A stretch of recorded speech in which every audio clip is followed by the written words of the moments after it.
సుమన్ టీవీలో మీ personal and business promotions కోసం కింది నెంబర్కి కాంటాక్ట్ చేయండి. హాయ్ హలో నమస్తే, welcome to Suman TV Kandukur. నేను మీ తిరుపతిలో. ఈరోజు అయితే మనం నెల్లూరు జిల్లా కందుకూరు నియోజకవర్గంలో కందుకూరులోనే ఉన్నటువంటి శ్రీరామ్ నగర్ కాలనీలో వెలసినటువంటి ఒక పోలేరమ్మ టెంపుల్ దగ్గర అయితే ఉన్నాం. అసలు ఈ పోలేరమ్మ టెంపుల్లో పోలేరమ్మ తల్లి ఏ విధంగా ఇక్కడ ప్రతిష్ఠించబడింది, అసలు పోలేరమ్మ టెంపుల్ని వీళ్ళు ఎందుకు ఇక్కడ నిర్మించాలనుకున్నారు, వాళ్ళకి ఏమన్నా ఆలోచనలు ఏమన్నా వచ్చాయా, లేకపోతే కళ్ళలో కనిపించి దేవత కళ్ళలో కనిపించి ఏమన్నా ఇక్కడ మాకు టెంపుల్ కట్టండి అని ఏమన్నా చెప్పారా, అసలు ఏం జరుగుతుంది, ఇక్కడ ఏమేమి తిరునాళ్ళు జరుగుతాయి, ఇక్కడ ఏమేమి పూజా కార్యక్రమాలు జరుగుతాయి, ఇక్కడ ఈ టెంపుల్ని కట్టించినటువంటి ధర్మకర్త గారిని, పూజారి గారిని వారి మాటలు అడిగి తెలుసుకుందాం రండి. సార్ నమస్తే. సార్ మీ పేరు? సార్ నమస్తే, నా పేరు మాధవరావు. ఈ ఏరియా పేరు? Sir Sriram Nagar colony. Sir ఈ పోలేరమ్మ తల్లి టెంపుల్ని ఏ సంవత్సరం నుంచి స్థాపించారు? ఏ సంవత్సరం? 1 ఇయర్ అయింది స్థాపించి.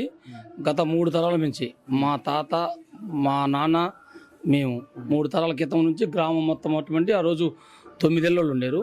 9 ఇళ్ళకు సంబంధించి పోలేరమ్మకి ఇక్కడ ఒక యాప చెట్టు ఉండేది. ఆ యాప చెట్టుకి వాళ్ళు పూజలు చేసుకునేవాళ్ళు. తర్వాత అరుగు ఒకటి యాప చెట్టు అనేది ఎండిపోయింది. ఆ ఎండిపోయిన తర్వాత ఒక అరుగు అనేది మా నాన్న వాళ్ళు నిర్మించి ఆ 9 ఇళ్ళకి ఇంకా 10 ఇళ్ళు 15 ఇళ్ళు అలా ఒక ఊరు పెరిగే కొంది ఆ తల్లికి ఒక సంవత్సరం 1 ఇయర్కి ఒక 21 రోజు పొంగళ్ళు పెట్టుకొని ఆ కోళ్ళు అనేటువంటి బలించి ఆ కోళ్ళు అట్లా జరుగుతూ వస్తుంది. అదే మా తాత వాళ్ళ కాడ నుంచి. మా తాత వాళ్ళు అంతకించిపోయినాక మా నాన్న వాళ్ళు ఉండేరు. మా పెదనాన్న ఉండేది ఇక్కడ. ఈ గ్రామంలోనే సిరితోటి పోతురాజులని వాళ్ళు ఒకళ్ళ పూజారిగా ఉండేవాళ్ళు. వాళ్ళు నిర్ణయిస్తూ ఉండేవాళ్ళు. మేము అప్పుడు పిల్లలమే.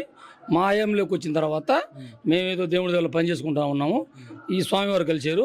స్వామిని పిలిపించి, స్వామి ఇట్లా అమ్మవారి టెంపుల్ ఎక్కడ ఉంది, అమ్మవారు అగపడుతుంది, అమ్మవారికి ఏదో ఒకటి చేద్దాం అనుకునేటప్పటికి మా గ్రామం తరపు నుంచి మా స్థలం ఏంటి మేము కడతామంటే మా నాన్నోళ్ళు స్థలానికి వెళ్ళాలి ఇయ్యము, మేము అమ్మవారికి టెంపుల్ కడతాము, అందరు పెట్టుకోమని మా నాన్నోళ్ళు అంటూ ఉండేవాళ్ళు. గత గ్రామ కంఠం ఇది. గత ఎప్పుడో 100 సంవత్సరాలు 200 సంవత్సరాలు గ్రామ కంఠం ఇది. ఆ గ్రామ కంఠంలో పొంగి స్థలం మాది ఇది. ఈ స్థలంలో ఈ అమ్మవారిని నిలబెట్టడానికి నేను స్వామివారిని పిలిపించి మొత్తం అది వరకు ఉన్న చిన్న చిన్న పలకలుని అవి తీసేయించి తర్వాత స్టార్ట్ చేసి మా శక్తి కొలది ఎవరు 4 పెద్దోళ్ళు, ఒక 50 ఏళ్ళు, ఒకరు సురేష్ రెడ్డి, ఒక ఇటుకరాయి, ఈ మస్తానని, ఈ గ్రానైట్ రాళ్ళు, ఈ రంగు, ఈ గుడి మొత్తం నేను స్థాపించాను. దానికి పూజారి వారు ఈయన సంప్రదించి సిద్ధాంతిగా పూరేజ్గా ఈయన ఉన్నాడు. ఇంకా 41 రోజు పొంగళ్ళు మొత్తం మాయే. మేమంతా గవర్నమెంట్ నేను ఆశించలేదు, మొత్తం మేమే చేసుకుని మా గ్రామంలో కొన్ని చిన్న అలిగేషన్లు ఉన్నాయి. సగం మంది మేము చేస్తున్నాము. కొద్ది రోజుల్లో ముందు రోజుల్లో మొత్తం కలుసుకొని గుడికి నిర్ణయించడానికి మేము సిద్ధంగా ఉన్నాం. అంటే ఏంటి ఈ పోలేరమ్మ తల్లి టెంపుల్ యొక్క ప్రత్యేకతలు ఏంటి, విశిష్టత? అమ్మవారు ఇక్కడే ఉంది. అమ్మవారు మాకు కగబడుతుంది. మేము సగబడిన చిన్నప్పుడే చూసాం. అమ్మవారు చూసిన తర్వాత మేము చేయాలనుకున్నాం, అమ్మవారు కట్టాలనుకున్నాం. పెద్ద సిద్ధాంతుల్ని కలిసాం. ఆ రోజు మన అంకమ్మ గుడికి వచ్చిన వాళ్ళు ఏం స్వామి పేరు ఏమంటారు, పెద్దోళ్ళు వచ్చారు, చాలా పూజారులు వచ్చారు. వాళ్ళని సంప్రదించాను. క్రికెట్ వెంకటేశ్వర్లు, లింగనాయుడు అందరూ ఉండేరు. కట్టుకోమన్నాక కట్టి మొదలుపెట్టి కట్టాము. స్థాపించడానికి అమ్మవారు ఉంది ఇక్కడ. చాలా మందికి నిదర్శనం కూడా జరిగినాయి. ఆ ముత్తరాజభవన్లో ఒక అమ్మాయికి నోరు లేకపోతే వచ్చింది, ఒక అమ్మాయి మాటలు రాకపోతే ఒక అబ్బాయికి మాటలు వచ్చినాయి. భక్తుల కోరికలు నెరవేరుతున్నాయి. ఒక అమ్మాయి ఇటీవల గర్భిణీ సంతానం కలిగింది. సత్యాలు చాలా బయటపడుతున్నాయి. కావాలంటే ఒక నెల, ఒక 7 వారాలు తిరిగి చూడి నువ్వైనా నీకు అనుకున్న కోరిక కాకపోతే నన్ను అడగచ్చు. ఆ ఇబ్బంది లేదు. అమ్మవారి సాష్టాదిగా ఉంది ఇక్కడ. అంటే ఏమైనా తిరునాళ్ళు అలాంటివి ఏమైనా జరిపి 3 సంవత్సరాలకు ఒకసారి ఒక పేప కట్టి చేద్దామని నిర్ణయించుకున్నాం. ఈ ఫోటోలు ఎవరైనా దేవుడి దేవుళ్ళ పెద్దవాళ్ళు ఏదైనా భావాలు పెడితే చేయగలం, లేకపోయినా మా కష్టాలతో మేము చేయగలం. మా గ్రామంలో ఉన్నటువంటి నా ఎమిడ ఉన్న 40 ఇళ్ళు ఉన్నారు.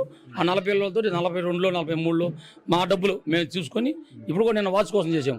అది మేమే మా సొంతంగానే చేసాం. మా 40 ఇళ్ళతోటి మేముతోనే చేసాం. దానికి మా సిద్ధాంతి గారు సహకరిస్తున్నాడు బాగా.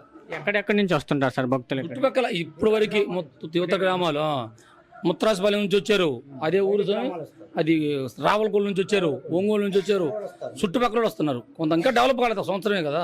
ఇంతవరకు నెంబర్ 1 ప్రతి శుక్రవారం నా సొంత డబ్బులతో ప్రతి శుక్రవారం అన్నదానం పెడతాం. ఎవరన్నా ఒక 100 రూపాయలు, ఒక 20 రూపాయలు ఏదన్నా ఒక బీఫ్ కట్టిస్తారు. వారమంతా పని చేస్తాను నేను. ట్రాక్టర్తో మట్టితోలు, మచినందోలు, ఏదో పోస్ట్ మట్టితోలు. ఆ డబ్బులు అటువంటి నెలకు ఒక 60-70 వేలు ఖర్చు అవుతున్నాయి. కొంతమంది కొంత డబ్బులు నేను పెట్టుకొని ఆ అన్నదానాన్ని నిర్ణయిస్తున్నాను. ప్రతిరోజు తెరిచే ఉంటుంది సార్ టెంపుల్? తెరిచే ఉంటుంది. ఉదయం నుంచి 10 గంటల దాకా ఉంటుంది. సాయంత్రం 9 గంటల దాకా ఉంటుంది. శుక్ల, ఆది, మంగళవారం పొద్దుగులు ఉంటుంది. అంటే ఇవి పూజా కార్యక్రమాలు కానీ సిద్ధాంతి గారు ఉంటారు. పొంగళ్ళు కానీ అవి పొంగళ్ళు ఉంటాయి. అందరూ పెట్టుకునే వాళ్ళు బట్టి బయట పెట్టుకుంటున్నారు.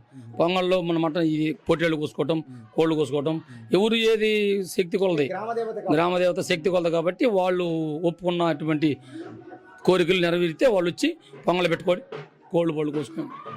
Thank you. నేను నా పేరు పోలేపల్లి శ్రీనివాస స్వామి గారు. నేను సిద్ధాంతి గారి అమ్మవారి ఉపాసకుడిని, అమ్మవారి సేవకుడిగా ఉంటూ ఇప్పుడు మాట్లాడారు సాధు మాధవరావు గారు. ఆయన దేవస్థాన వ్యవస్థాపకుడు. మొట్టమొదటిగా మమ్మల్ని కలిశారు. ఇక్కడికి మేము వచ్చి చూసినప్పుడు రాళ్లతో ఉండేది, చిన్న చిన్న రాళ్ళు పెట్టి. ఆయన కలిసిన తర్వాత ఇక్కడ స్థలాన్ని చూసాము. అమ్మవారి ఆలయం కట్టాలని నిర్ణయించారు. తదుపరి వచ్చేసి మే చేతుల మీదుగానే శంకుస్థాపన చేశాము. తదుపరి ఈ ఆలయ నిర్మాణం భక్తుల ద్వారా నిర్వహించారు. తదుపరి 23/8/2023లో ఈ యొక్క అమ్మవారి సంకల్పముతోటి 26/8/2023 ప్రతిష్టాపన జరిగింది. ఒక సంవత్సరం ఇది ఆలయం కట్టి ప్రతిష్టాపన కూడా చేసుకున్నాము.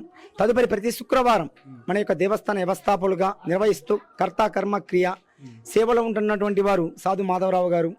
వారు ప్రతి శుక్రవారం అన్నదాన కార్యక్రమం భక్తుల ద్వారా కానీ లేక ఆయన శక్తి కొలది కష్టార్థం చేసుకుంటూ ఏదో ట్రాక్టర్లు పెట్టి మట్టి తోలటం, వ్యవసాయం చేసుకుంటూ ఏదో ఆయన కాయ కష్టంతో కొంత డబ్బును స్వీకరించి ప్రతి శుక్రవారం భక్తులు ఇచ్చినటువంటి సహకారాలతో భక్తులు సహకరించలేదంటే ఆ సాధు మాధవరావు గారి అన్నదానం నిర్వహిస్తూ కొంతమంది భక్తుల ద్వారా స్వీకరిస్తూ ఇక్కడ ప్రతి శుక్రవారం అన్నదాన కార్యక్రమం జరుగుతూ ఉంటాయి. ప్రత్యేక పూజలు అంటే భక్తులు ఎక్కడి నుంచో వస్తారు, నెల్లూరు, ఒంగోలు, ఇతర గ్రామాల నుంచి, ఇతర పట్టణాల నుంచి వస్తుంటారు. ప్రతినిత్యం అమ్మవారి ఆలయం పూజాకరం జరుగుతూ ఉంటాయి. ప్రతి శుక్రవారం కూడా అమ్మవారికి సంకల్పం, అష్టోత్తర తినామావళి, కుంకుమార్చనలు ఇలా జరుగుతూ ఉంటాయి. ఇక్కడ సాక్షాత్తు గ్రామ దేవతగా పోలేరమ్మ, పోతురాజు, భవానీ తల్లి ఆశీస్సులతోటి ఇవన్నీ జరుగుతూ ఉన్నాయి. ఇప్పుడు చెప్పారు సాధు మాధవరావు, ఆయన ధర్మకర్త గారు. ఆయన కష్టార్థం చేసినటువంటి కష్టార్థంతో అన్నదానాల కార్యక్రమం కానీ, ప్రత్యేక పూజలు కానీ, వార్షికోత్సవాలు కానీ, అన్నదానాలు ప్రతి ఒక్కటి కూడా జరుగుతున్నాయి. తదుపరి పండుగలు కూడా చేస్తూ ఉంటాం. ప్రతి ఒక్కటి దేవీ నవరాత్రులు కానీ, గణేష్ నవరాత్రులు కానీ ఇలాంటివన్నీ జరుగుతూ ఉంటాయి.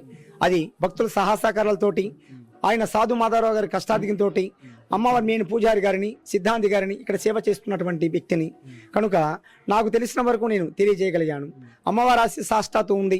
కొంతమందికి నిజస్వరూపముగా సంతానం లేని వారికి, అర్థమైందా, కళ్యాణం జరగని వారికి, మాటలు రాని వారికి, కొన్ని వాళ్ళ యొక్క సంకల్పంతో ఏదైనా కష్టాలు ఉన్నటువంటి కష్టాలు తీరుస్తూ ఆ గ్రామ దేవతగా పూజలు అందుకుంటూ భక్తుల పాలిట కొంగు బంగారమై సాష్టాత్తు కొలువై ఉంది. ఈ పోలేరమ్మ తల్లి టెంపుల్ గురించి తెలియని భక్తులకి మీరేం చెబుతారు? మేము తెలియని వారికి సృష్టి స్థితిరయ కారణి విజయవాడ వింద్రకీలాద్రి భవానీ తల్లి ఆశీస్సులతోటి, ఆమె ఇచ్చిన శక్తులతోటి ప్రతి గ్రామంలో అంకమ్మని, పోలేరమ్మని, గంగమ్మని ఇలాగా ఆవిర్భవించారు.